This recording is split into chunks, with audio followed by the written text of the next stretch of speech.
For this fishbowl, my article is Twitter Patter How Social Media Drives Foot Traffic to Retail Stores.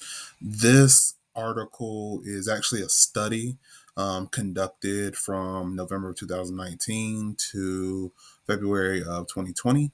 And it was taken with 400,000 unique Twitter interactions. They followed their likes, the number of followers these influencers had, and how it affected the foot traffic in stores when they mentioned different companies.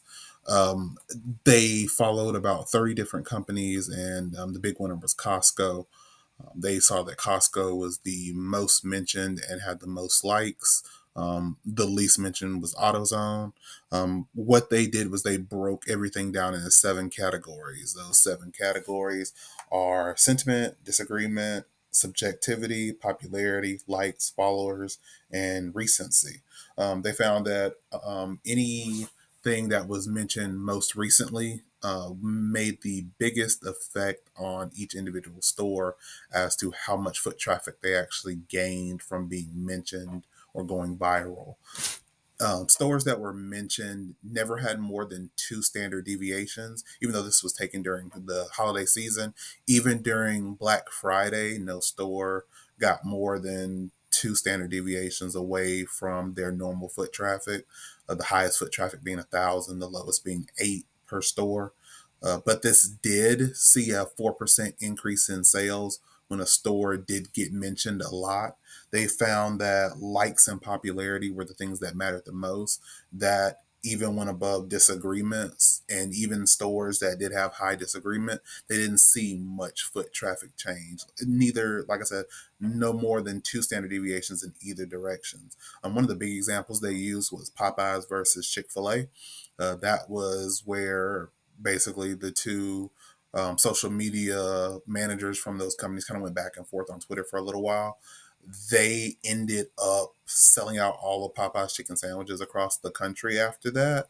So that was like a big deal for them. And it showed that, the power of social media and controlling your social media profiles. They also found that first day tweets, even if they had a lot of likes, a lot of interaction, they didn't do much. It wasn't until the second through the fourth day that you saw the increase in sales in the store and the increase in foot traffic. And they also found that 90% of likes came in those first 2 days. So it took people a while to figure out whether or not they were going to go in the store and actually make a purchase based on someone liking a product.